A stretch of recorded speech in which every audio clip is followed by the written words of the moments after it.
ठीक है जिन्नी तुसी खिदमत कर सको डंगरां दी उन्ना ज़्यादा फायदा होंदा, जिन्नी तुसी घट खिदमत करोगे उन्ना तुहानूं घट फायदा होएगा। जिन्नी दी खुराक ज़्यादा दोगे बेहतर खुराक दोगे उन्ना ज़्यादा फायदा होगा। जिहड़ा बंदा खुराक बेहतर नहीं करेगा उन्हें नुकसान होगा। जिहड़ा निरा साढ़े तरह पट्ठे ते तूड़ी पाएगा नुकसान च जाएगा।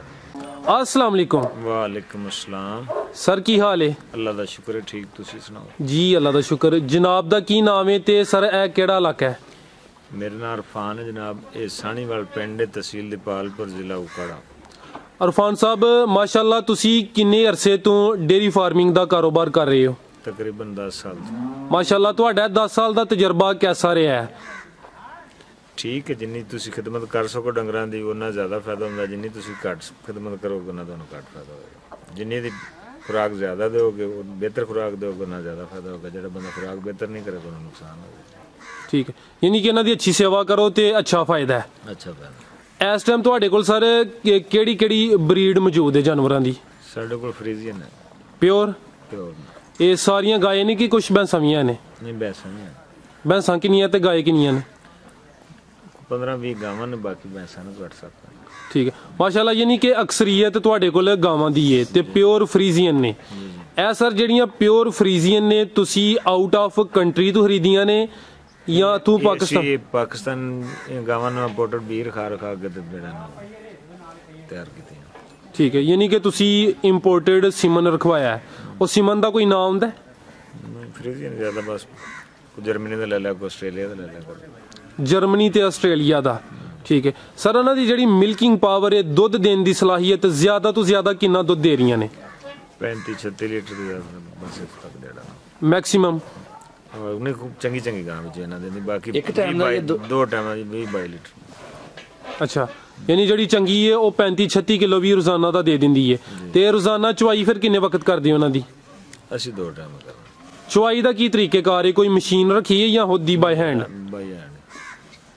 ठीक है माशाल्लाह, ना ज्यादा दुध दिंदियां ने, खुद बाय हैंड चवाई करना मुश्किल काम नहीं?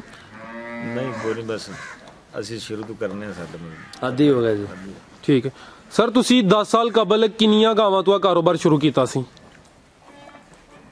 ਇਹ ਸੀ ਪਹਿਲਾਂ ਜ਼ਿਆਦਾ ਸੀ, ਹੁਣ ਕੰਮ ਕੀਤਾ। ਅੱਛਾ 100-150 ਜਾਨਵਰ ਸੀ। ਮਾਸ਼ਾਅੱਲਾ। ਤੇ ਕੀ ਵਜ੍ਹਾ ਬਣੀ ਹੈ ਕੰਮ ਨੂੰ, ਕੰਮ ਕਿਉਂ ਕੀਤਾ ਹੈ? ਲੇਬਰ ਦੇ। Labour issue. ਠੀਕ ਹੈ, ਲੇਬਰ ਇਸ਼ੂ ਦੇ ਇਲਾਵਾ ਤੁਹਾਡੇ ਕਾਰੋਬਾਰ 'ਚ ਹੋਰ ਕਿਹੜੇ-ਕਿਹੜੇ ਮਸਾਇਲ ਨੇ? ਜ਼ਿਆਦਾ ਬਸ ਲੇਬਰ ਦੇ। ਖੁਰਾਕ ਚਾਰੇ ਦਾ ਤਾਂ ਕੋਈ ਇਸ਼ੂ ਨਹੀਂ? ਖੁਰਾਕ ਸਰ ਤੁਸੀਂ ਇਹਨਾਂ ਨੂੰ ਕੀ ਇਸਤੇਮਾਲ ਕਰਵਾ ਰਹੇ ਹੋ? ਕਦੇ ਸੈਲਜ ਪਾ ਲੈਂਦੇ ਆ, ਕਦੇ ਚਾਰਾ ਪਾਉਂਦੇ ਆ, ਵੰਡਾ ਪਾਉਂਦੇ। ਸਾਈਲੇਜ, ਚਾਰਾ, ਵੰਡਾ। ਅੱਜ ਕੱਲ ਜਿਹੜੀ ਇਹਨਾਂ ਦੀ ਰੂਟੀਨ ਹੈ, ਇਹਨਾਂ ਨੂੰ ਸਰ ਤੁਸੀਂ ਕੀ ਕੀ ਖਿਲਾ ਰਹੇ ਹੋ? ਅੱਜ ਕੱਲ ਅਸੀਂ ਵੰਡਾ ਤੇ ਪੱਠੇ ਪਾ ਰਹੇ ਹਾਂ ਬਸ। ਇਹ ਵੰਡਾ ਕਿਹੜਾ ਖੁਦ ਤਿਆਰ ਕੀਤਾ ਹੈ? ਨਹੀਂ ਅਸੀਂ ਪਾਉਂਦੇ ਆ ਨੇਮਤ ਦਾ। ਨਿਯਮਤ ਵੰਡਾ। ਰੋਜ਼ਾਨਾ ਦਾ ਜਿਹੜੀ ਅੱਛੀ ਗਾਂ ਹੈ ਜ਼ਿਆਦਾ ਦੁੱਧ ਦੇਣ ਵਾਲੀ, ਉਹਨੂੰ ਕਿੰਨਾ ਵੰਡਾ ਖਿਲਾਉਂਦੇ ਹੋ? ਇਸ ਤੋਂ ਇਲਾਵਾ ਜਿਹੜਾ ਚਾਰਾ ਹੈ, ਸਬਜ਼ ਚਾਰਾ ਹੈ ਤੇ ਖੁਸ਼ਕ ਚਾਰਾ ਹੈ, ਉਹ ਕਿੰਨਾ ਖਿਲਾਉਂਦੇ ਹੋ? ਖੁਸ਼ਕ ਚਾਰਾ ਦਾ ਤਾਂ ਅੰਦਾਜ਼ਾ ਕੋਈ ਨਹੀਂ ਹੁੰਦਾ, ਪਾਈ ਜਾਏ ਜਿਵੇਂ ਰੱਜ ਹਣ ਬਸ ਕਰ ਲਈਦੇ ਤੋਂ ਵੰਡਾ ਅਸੀਂ ਟਾਈਮ 2 ਟਾਈਮ ਪਾਉਂਦੇ, 4-5 ਸਿਰ ਪਾਉਂਦੇ ਇੱਕ ਟਾਈਮ ਦਾ। ਠੀਕ ਹੈ, ਯਾਨੀ ਕਿ ਵੰਡਾ ਵੀ ਤੁਸੀਂ ਅੱਛਾ ਉਹਨਾਂ ਨੂੰ ਖਿਲਾ ਰਹੇ ਹੋ। ਸਾਈਲਜ ਕਿਹੜੇ ਮੌਸਮ 'ਚ ਇਹਨਾਂ ਨੂੰ ਖਿਲਾਉਣਾ ਬਿਹਤਰ ਹੈ? ਸਰਦੀਆਂ 'ਚ। ਤੇ ਅੱਜ ਕੱਲ ਫਿਰ 12 ਮਹੀਨੇ ਸੈਲਜ ਜਿਸ ਬਾਈ ਸੈਲਜ ਬਿਹਤਰ ਹੈ ਜੀ। ਤੇ ਤੁਸੀਂ ਅੱਜ ਕੱਲ ਸਾਈਲਜ ਫਿਰ ਕਿਉਂ ਨਹੀਂ ਇਸਤੇਮਾਲ ਕਰਦੇ? ਸਾਡੀ ਪਿਛਲੀ ਵਾਰੀ ਮਕਈ ਖਰਾਬ ਹੋ ਗਈ ਸੀ, ਬਾਰਿਸ਼ ਬੁਰਸ਼ ਦੇ ਸਿਸਟਮ 'ਚ ਆ ਗਈ ਸੀ, ਉਹਦੇ ਗਾਹ ਬਣਿਆ ਨਹੀਂ ਸੀ। ਅੱਛਾ, ਯਾਨੀ ਤੁਸੀਂ ਸਾਈਲਜ ਵੀ ਖੁਦ ਹੀ ਤਿਆਰ ਕਰਦੇ ਹੋ? ਜਦੋਂ ਉਹਨਾਂ ਨੂੰ ਸਾਈਲਜ ਇਸਤੇਮਾਲ ਕਰਾਉਣਾ ਹੈ, ਰੋਜ਼ਾਨਾ ਦਾ ਕਿੰਨਾ ਸਾਈਲਜ ਬਿਹਤਰ ਰਹਿੰਦਾ ਹੈ? ਤਕਰੀਬਨ 1 ਮਣ ਗਾਂ ਖਾ ਜਾਂਦੇ ਰੋਜ਼ਾਨਾ ਦਾ। ਤੇ ਜਦੋਂ ਸਾਈਲਜ ਇਸਤੇਮਾਲ ਕਰਾਉਣਾ ਹੈ ਫਿਰ ਸਬਜ਼ ਚਾਰਾ ਦੇਣ ਦੀ ਵੀ ਜ਼ਰੂਰਤ ਹੁੰਦੀ ਹੈ ਜਾਂ ਸਿਰਫ ਸਾਈਲਜ? ਉਹਦੇ ਨਾਲ ਵੰਡੇ ਦੀ ਜ਼ਰੂਰਤ ਹੁੰਦੀ, ਲੇਕਿਨ ਸਭ ਤੋਂ ਬਿਹਤਰ ਖੁਰਾਕ ਸਾਈਲਜ ਹੈ। ਸਾਈਲਜ। ਉਹਦੇ ਨਾਲ ਕੁਝ ਸੁਣਨ 'ਚ ਆਇਆ ਕਿ ਜਿਹੜਾ ਮਿਲਕ ਹੈ ਉਹਦੇ ਵਿੱਚੋਂ ਸਮੈਲ ਹੁੰਦੀ ਹੈ। ਨਹੀਂ, ਗਲਤ ਗੱਲ। ਗਲਤ ਗੱਲ ਹੈ। ਠੀਕ ਹੈ। ਅੱਛਾ ਸਰ, ਮਾਸ਼ਾਅੱਲਾ ਤੁਸੀਂ ਇਹਨਾਂ ਦੀ ਅੱਛੀ ਸੇਵਾ ਕਰਦੇ ਹੋ, ਵੰਡਾ ਵੀ ਅੱਛਾ ਖਿਲਾ ਰਹੇ ਹੋ। ਰੋਜ਼ਾਨਾ ਦਾ ਇੱਕ ਗਾਇ ਉੱਤੇ ਕਿੰਨਾ ਖਰਚਾ ਆ ਜਾਂਦਾ? ਅਸੀਂ ਯਾਰ ਇਹਦਾ ਕੱਲੀ ਦਾ ਸਿਸਟਮ ਨਹੀਂ ਕਰਦੇ। ਅੱਛਾ, ਵੈਸੇ ਕੋਈ ਓਵਰਆਲ ਮਹੀਨੇ ਦਾ ਕੋਈ ਐਸਟੀਮੇਟ ਲਾਉਂਦੇ ਹੋ? ਸੈਲਜ ਤੁਸੀਂ 1 ਮਣ ਗਾਂ ਖਾਂਦੇ ਨਾਲ ਵੰਡਾ ਪਾਉਂਦੇ, ਇਹ ਉਹਦਾ ਖਰਚਾ ਹੁੰਦਾ ਗਾਂ ਦਾ, ਹੋਰ ਕੀ ਖਰਚਾ। ਠੀਕ ਹੈ। ਪੱਠੇ ਮਣ ਡੇਢ ਖਾ ਜਾਂਦੇ। ਠੀਕ। ਇਸ ਟਾਈਮ ਸਰ ਤੁਹਾਡਾ ਜਿਹੜਾ ਜਾਨਵਰ ਨੇ ਰੋਜ਼ਾਨਾ ਦਾ ਕਿੰਨਾ ਦੁੱਧ ਦੇ ਰਹੇ ਨੇ? ਸਾਡਾ 100 ਲੀਟਰ। 100 ਲੀਟਰ। ਇਹ ਇੱਕ ਵਕਤ ਦਾ ਜਾਂ ਇੱਕ ਦਿਨ ਦਾ? ਨਹੀਂ, ਇੱਕ ਦਿਨ ਦਾ। ਇੱਕ ਦਿਨ ਦਾ ਕਿੰਨੇ ਜਾਨਵਰਾਂ ਤੋਂ? 10 ਜਾਨਵਰਾਂ। 10 ਜਾਨਵਰਾਂ ਤੋਂ। ਅੱਜ ਕੱਲ ਐਵਰੇਜ ਕੰਮ ਹੈ? ਹਾਂ, ਸਾਡੀਆਂ ਤਾਜ਼ੀਆਂ ਨਹੀਂ ਸੂਈਆਂ ਸਾਡੀਆਂ, ਕਾਫੀ ਦਿਨਾਂ ਦੀ ਸੂਈਆਂ। ਅੱਛਾ, ਯਾਨੀ ਅਰਸਾ ਹੋ ਗਿਆ ਜ਼ਿਆਦਾ। ਠੀਕ ਹੈ। ਇਸ ਤੋਂ ਇਲਾਵਾ ਸਰ ਇਹਨਾਂ ਦੀ ਕੋਈ ਬਿਮਾਰੀਆਂ ਵਗੈਰਾ ਕਿਹੜੀਆਂ ਹੁੰਦੀਆਂ ਨੇ ਤੇ ਉਹਨਾਂ ਦੇ ਕੋਈ ਦੇਸੀ ਇਲਾਜ? ਵੈਕਸੀਨ ਕਰਾਉਂਦੇ ਰੂਟੀਨ ਨਾਲ, ਬਿਮਾਰੀ ਕੋਈ ਨਹੀਂ ਆਉਂਦੀ। ਜੇ ਵੈਕਸੀਨ ਨਾ ਕਰੋ ਤਾਂ ਬਿਮਾਰੀ ਆ ਜਾਂਦੀ। सरकारी डॉक्टर आंदा या प्राइवेट रखे? नहीं, सरकारी आ जाए।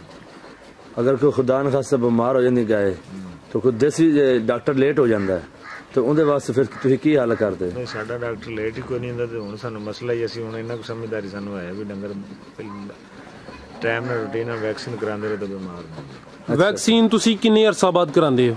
3-4 ਮਹੀਨੇ ਬਾਅਦ। ਇਸ ਤੋਂ ਇਲਾਵਾ ਕੋਈ ਮਿਰਚ ਮਸਾਲਾ ਵੀ ਦਿੰਦੇ ਉਹਨਾਂ ਨੂੰ ਰੂਟੀਨ ਵਿੱਚ? ਉਹ ਵੀ ਬਣਿਆ ਬਣਾਇਆ ਮਸਾਲਾ ਦਿੰਦੇ। बने बनाए मिल जाता है? कित्थों मिलता है? ਮੈਡੀਕਲ ਸਟੋਰ ਜਿਹੜੇ ਡੰਗਰਾਂ ਵਾਲੇ ਵੈਟਰਨਰੀ ਸਟੋਰ ਨੇ। अच्छा। ਤੇ ਸਰ ਕਿੰਨੇ ਅਰਸੇ ਬਾਅਦ ਇਹਨਾਂ ਨੂੰ ਮਸਾਲਾ ਦੇ ਰਹੇ ਹੋ ਤੁਸੀਂ? 10-20 ਦਿਨ ਬਾਅਦ, ਕਦੇ ਮਹੀਨੇ ਬਾਅਦ। ਠੀਕ। ਇਸ ਤੋਂ ਇਲਾਵਾ ਸਰ ਤੁਹਾਡਾ ਜਿਹੜਾ ਸ਼ੈੱਡ ਹੈ ਇਹਦੀ ਕਿੰਨੀ ਲੰਬਾਈ ਹੈ ਤੇ ਕਿੰਨੀ ਚੌੜਾਈ ਹੈ? ਇਹਦੀ 100 ਫੁੱਟ ਲੰਬਾਈ ਹੈ, 60-70 ਫੁੱਟ ਚੌੜਾਈ ਹੈ। ਇਹ ਤੁਸੀਂ ਇਹਦੀ ਜਿਹੜੀ ਛੱਤ ਤੇ ਬਾਂਸਾਂ ਦਾ ਇਸਤੇਮਾਲ ਕੀਤਾ ਹੈ ਤੇ ਸਿਰਕੀ ਦਾ, ਜਦੋਂ ਬਾਰਿਸ਼ ਦਾ ਹਾਂਜੀ ਠੰਡੀ ਰਹਿੰਦੀ ਗਰਮੀਆਂ 'ਚ, ਇਹਦੀ ਅੰਦਰ ਹੀਟ ਨਹੀਂ ਹੁੰਦੀ। ਠੀਕ ਹੈ। ਇਹ ਜਿਹੜੀ ਪਿਓਰ ਫਰੀਜ਼ੀਆਂ ਨੇ ਗਰਮੀਆਂ 'ਚ ਮਸਲਾ ਕਰਦੀ ਹੈ, ਅਗਰ ਹੀਟ ਜ਼ਿਆਦਾ ਹੋਏ ਤੇ ਇੱਥੇ ਕੋਈ ਪਾਕਿਸਤਾਨ 'ਚ ਜਿਹੜਾ ਮਾਹੌਲ ਹੁੰਦਾ ਗਰਮੀਆਂ 'ਚ ਇਹ ਬਰਦਾਸ਼ਤ ਕਰ ਜਾਂਦੀਆਂ ਨੇ? ਸਾਡਾ ਵਾਦਾਰ ਸ਼ੈੱਡ ਸਾਡਾ ਬਰਦਾਸ਼ਤ ਕਰਦਾ। ਇਸ ਤੋਂ ਇਲਾਵਾ ਕੋਈ ਪੰਖੇ ਵਗੈਰਾ ਤੇ ਨਹੀਂ ਅਰੇਂਜ ਕਰਦੇ ਤੁਸੀਂ? ਨਹੀਂ, ਕੋਈ ਜ਼ਰੂਰਤ ਨਹੀਂ ਪੈਂਦੀ। ਠੀਕ ਹੈ ਸਰ। ਤੁਹਾਡੇ ਫਾਰਮ ਤੇ ਇਸ ਟਾਈਮ ਜਿਹੜੀ ਸਭ ਤੋਂ ਚੰਗੀ ਗਾਏ ਸਾਡੇ ਨਾਜ਼ਰੀਨ ਨੂੰ ਦੱਸੋ ਤੇ ਉਹ ਕਿੰਨਾ ਦੁੱਧ ਦੇ ਰਹੀ ਹੈ? ਅੱਛਾ ਸਰ, ਕਿਹੜੀ ਸਭ ਤੋਂ ਅੱਛੀ ਗਾਏ? ਇਹ ਸਾਹਮਣੇ ਜਿਹੜੀ ਨਜ਼ਰ ਆ ਰਹੀ ਹੈ, ਰੋਜ਼ਾਨਾ ਦਾ ਕਿੰਨਾ ਦੁੱਧ ਦੇ ਰਹੀ ਹੈ? ਹੁਣ ਤੇ ਸੋਣ ਵਾਲੀ ਹੈ ਜੀ, ਜਿਸੇ ਆਪਣੇ ਟਾਈਮ ਤੇ 35-36 ਦਿੰਦੀ। ਮਾਸ਼ਾਅੱਲਾ 35-36। ਤੇ ਕਿੰਨਵੇਂ ਸੂਏ ਵੇ ਹੁਣ? 5-6। ਠੀਕ ਹੈ, ਮਾਸ਼ਾਅੱਲਾ। ਅੱਛਾ ਸਰ, ਬੜਾ ਅਹਿਮ ਸਵਾਲ ਹੈ ਕਿ ਜਿਹੜਾ ਗਾਏ ਦਾ ਮਿਲਕ ਹੈ ਉਹਨੂੰ ਸੇਲ ਕਰਨ ਦਾ ਜਿਹੜਾ ਨਾ ਬੜਾ ਮਸਲਾ ਹੈ, ਯਾਨੀ ਕਿ ਉਹ ਆਸਾਨੀ ਨਾਲ ਸੇਲ ਨਹੀਂ ਹੁੰਦਾ। ਤੁਸੀਂ ਇਹਦੇ ਵਾਸਤੇ ਕੀ ਕੋਈ ਹਿਕਮਤ ਅਮਲੀ ਕੀਤੀ ਹੈ? ਅਸੀਂ ਆਪਣੇ ਚਿੱਲਰ ਲਾਏ ਨੇ, ਅਸੀਂ ਸੇਲ ਬਾਹਰੋਂ ਵੀ ਖਰੀਦ ਲੈਂਦੇ ਗਾਵਾਂ ਦਾ ਦੁੱਧ। ਸਾਡੇ ਕੋਲ ਡੇਰੀਆਂ ਨੈਸਲੇ, ਮਿਲਕ ਪੈਕ ਵਾਲਿਆਂ ਦੇ, ਐਂਗਰੋ, ਮਲੈਕ ਸਭ ਡੇਰੀਆਂ ਇੱਥੇ ਆ ਕੇ ਦੁੱਧ ਲਾਇਆ ਜਾਂਦੇ ਨੇ। ਸਾਡਾ ਬੜਾ ਈਜ਼ੀ ਰੇਟ ਤੇ ਚੰਗੇ ਰੇਟ ਤੇ। माशा ਅੱਛਾ, ਚਿਲਰ ਤੁਸੀਂ ਖੁਦ ਲਗਾਏ ਨੇ, ਉਹ ਵੀ ਦੱਸਣਾ ਪਸੰਦ ਕਰੋ ਦੇ? ਦੱਸ ਦਿਆਂਗੇ ਸਾਡੇ ਚਿੱਲਰ। ਅੱਛਾ ਸਰ, ਇਹ ਸਾਹਮਣੇ ਚਿਲਰ ਨਜ਼ਰ ਆ ਰਹੇ ਨੇ ਤੁਹਾਡੇ ਇਸ ਟਾਈਮ ਇੱਥੇ ਟੋਟਲ 3 ਚਿਲਰ ਨੇ? ਜੀ, ਥੈਂਕ ਯੂ। ਠੀਕ ਹੈ। ਤੁਸੀਂ ਜਿਹੜਾ ਖੁਦ ਦਾ ਦੁੱਧ ਤੁਸੀਂ ਦੱਸਿਆ, ਇਸ ਤੋਂ ਇਲਾਵਾ ਤੁਸੀਂ ਬਾਹਰੋਂ ਵੀ ਲੈ ਕੇ ਇੱਥੇ ਉਹਨੂੰ ਖਰੀਦ ਕਰਨਾ ਦੋਧੀਆਂ ਫਰੀਜ਼ ਕਰਨ ਤੋਂ ਬਾਅਦ ਸੇਲ ਕਰਦੇ ਹੋ। ਇਹ ਜਿਹੜੇ ਚਿਲਰ ਨੇ ਇਹਨਾਂ ਦੀ ਕਿੰਨੀ ਕਪੈਸਿਟੀ ਹੈ? ਇਹ ਦੁੱਧ 1000 ਲੀਟਰ ਦੇ 2400 ਲੀਟਰ। 1000 ਲੀਟਰ ਤੇ 2400 ਲੀਟਰ। ਇਹਨਾਂ ਦਾ ਕੀ ਸਿਸਟਮ ਹੁੰਦਾ ਹੈ, ਤਰੀਕਾ ਇਸਤੇਮਾਲ ਕੀ ਹੈ ਤੇ ਇਹਨਾਂ ਦੀ ਕੀਮਤ ਕੀ ਹੈ? ਇਹਨਾਂ ਦੀ ਕੀਮਤ ਹੈ, ਵੱਡਾ ਚਿੱਲਰ 7-8 ਲੱਖ ਰੁਪਏ ਦਾ ਨਵਾਂ ਮਿਲਦਾ ਹੈ। ਇਹ 4-4.5 ਲੱਖ ਦਾ ਮਿਲਦਾ ਉਹ ਵੀ 4-4.5 ਲੱਖ ਦਾ। ਤੇ ਇਹ ਕਿਹੜੀ ਜਗ੍ਹਾ ਤੋਂ ਖਰੀਦੇ ਹਨ? ਲਾਹੌਰ ਤੋਂ। ਜਿਹੜਾ ਮਿਲਕ ਇਹਦੇ ਅੰਦਰ ਫਰੀਜ਼ ਹੁੰਦਾ ਹੈ ਉਹ ਕਿੰਨੇ ਅਰਸਾ ਜਿਹੜਾ ਨਾ ਠੀਕ ਰਹਿੰਦਾ ਹੈ, ਕਾਬਲ ਇਸਤੇਮਾਲ ਰਹਿੰਦਾ ਹੈ? ਟੈਂਪਰੇਚਰ ਬਿਜਲੀ ਠੀਕ ਰਹੇ, ਟੈਂਪਰੇਚਰ ਮੇਨਟੇਨ ਰੱਖੋ, 5-6 ਦਿਨ ਰੱਖ ਸਕਦੇ ਹੋ ਤੁਸੀਂ। ਤੁਹਾਡੇ ਕੋਲ ਨੈਸਲੇ ਇਸ ਤੋਂ ਇਲਾਵਾ ਜਿਹੜੀਆਂ ਹੋਰ ਮਸ਼ਹੂਰ ਕੰਪਨੀਆਂ ਨੇ ਉਹ ਮਿਲਕ ਲੈ ਕੇ ਜਾਂਦੀਆਂ ਨੇ ਤੇ ਸਰ ਉਹ ਤੁਹਾਨੂੰ ਕੀ ਰੇਟ ਦਿੰਦੀਆਂ ਨੇ? ਸਾਨੂੰ ਦਿੰਦੀਆਂ ਨੇ 65 ਰੁਪਏ। 65 ਰੁਪਏ ਖੁਦ ਆ ਕੇ ਇੱਥੋਂ ਲਾਈ ਜਾਂਦੀਆਂ ਨੇ? ਬਿਹਤਰ ਹੋ ਗਿਆ, ਮਾਸ਼ਾਅੱਲਾ। ਕਾਫੀ ਕੀਮਤੀ ਗੱਲਾਂ ਦੱਸੀਆਂ ਨੇ। ਤੁਹਾਡਾ ਜਿਹੜਾ ਡੇਅਰੀ ਦਾ ਕਾਰੋਬਾਰ ਹੈ ਓਵਰਆਲ ਕੈਸਾ ਹੈ? ਬਸ ਦਰਮਿਆਨਾ ਹੈ।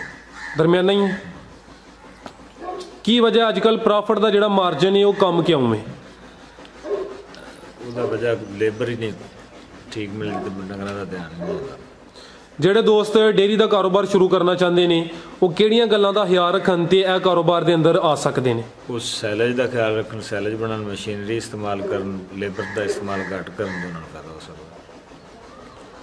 ਯਾਨੀ ਲੇਬਰ ਕੰਮ ਕਰੋ, ਅਖਰਾਜਾਤ ਵੀ ਕੰਮ ਹੁੰਦੇ ਤੇ ਤੁਹਾਡੇ ਵਾਸਤੇ ਵੀ ਆਸਾਨੀ ਪੈਦਾ ਬਿਹਤਰ ਬਣਾ ਫਾਇਦਾ। ਠੀਕ। ਅੱਛੀ ਨਸਲ ਦੇ ਜਾਨਵਰ ਰੱਖਣ, ਸੈਲੇਜ ਪਾਉਣ, ਮਸ਼ੀਨ ਤੇ ਚਵਾਈ ਕਰਾਉਣ, ਸ਼ੈੱਡ ਆਬਾਦਾਰ ਬਣਾਉਣ, ਫੁਆਰਾ ਪੱਖੇ ਲਾਉਣ। ਜ਼ਿਆਦਾ ਮਸ਼ੀਨਾਂ ਦੀ ਚਵਾਈ ਹੋਵੇ, ਜ਼ਿਆਦਾ ਕੰਮ ਮਸ਼ੀਨਰੀ ਦਾ ਹੋਵੇ, ਉਹਦੇ ਲੇਬਰ ਘੱਟ ਜਾਵੇ। ਤੁਹਾਡੇ ਫਾਰਮ ਤੇ ਸਰ ਇਸ ਟਾਈਮ ਟੋਟਲ ਕਿੰਨੇ ਜਾਨਵਰ ਨੇ? 35-40। 35 ਛੋਟੇ ਮੋਟੇ ਸਾਰੇ 35 ਜਾਨਵਰਾਂ ਵਾਸਤੇ ਤੁਸੀਂ ਕਿੰਨੀ ਤੂੜੀ ਸਟਾਕ ਕੀਤੀ ਹੈ? ਇਹ ਸਾਡੇ ਕੋਲ 10-15 ਕਿੱਲੇ ਨੇ। ਇਹ ਪੂਰਾ ਸਾਲ ਆਸਾਨੀ ਨਾਲ ਨਿਕਲ ਜਾਂਦਾ ਹੈ? ਨਹੀਂ ਪੱਠੇ ਘੱਟ ਜਾਂਦੇ ਲੈਣੇ ਵਜਨ ਠੀਕ ਹੈ। ਤੇ ਜਿਹੜਾ ਸਬਜ਼ ਚਾਰਾ ਹੈ ਉਹ ਕਿੰਨੇ ਕਿੱਲੇ ਕਾਸ਼ਤ ਕਰਦੇ ਹੋ? 6 ਕਿੱਲੇ 6 ਕਿੱਲੇ ਕਾਫੀ ਹੈ। ਇਸ ਤੋਂ ਇਲਾਵਾ ਪਰਾਲੀ ਵੀ ਇਸਤੇਮਾਲ ਕਰਾਉਂਦੇ ਹੋ ਜਾਂ ਕਿ ਨਹੀਂ? ਤੂੜੀ ਤੇ ਪੱਠੇ ਪਾ ਮਾਸ਼ਾਅੱਲਾ ਸਰ, ਤੁਸੀਂ ਕਾਫੀ ਕੀਮਤੀ ਗੱਲਾਂ ਦੱਸੀਆਂ ਨੇ। ਜਿਹੜੇ ਭਾਈ ਆ ਵੀਡੀਓ ਵੇਖਦੇ ਨੇ ਪਏ, ਉਹਨਾਂ ਦਾ ਜ਼ੇਨ ਨੇ ਡੇਰੀ ਫਾਰਮ ਸ਼ੁਰੂ ਕਰਨਾ, ਉਹਨਾਂ ਵਾਸਤੇ ਕੋਈ ਅੱਛਾ ਜਿਹਾ ਮੁਖਲਸ ਮਸ਼ਵਰਾ? ਮੁਖਲਫ ਮਸਲਾ ਇਹ ਵੀ ਅੱਛੀ ਨਸਲ ਦੀ ਗਾਂ ਰੱਖਣ, ਸੈਲਜ ਪਾਉਣ, ਅੱਛਾ ਸ਼ੈੱਡ ਬਣਾਉਣ, ਚੁਆਈ ਮਸ਼ੀਨਾਂ ਤੇ ਕਰਾਉਣ, 3 ਟਾਈਮ ਕਰਾਉਣ, ਉਹਨਾਂ ਦੀ ਖੁਰਾਕ ਬਿਹਤਰ ਰੱਖਣ ਦੀ ਪ੍ਰਾਪਤ ਹੋਏ। ਜੀ ਸਰ। ਜਿਹੜਾ ਨਿਰਾ ਸਾਡੇ ਤਰ੍ਹਾਂ ਪੱਠੇ ਤੇ ਤੂੜੀ ਪਾਏਗਾ ਨੁਕਸਾਨ 'ਚ ਜਾਏਗਾ। ਹਾਂ ਸਹੀ ਗੱਲ।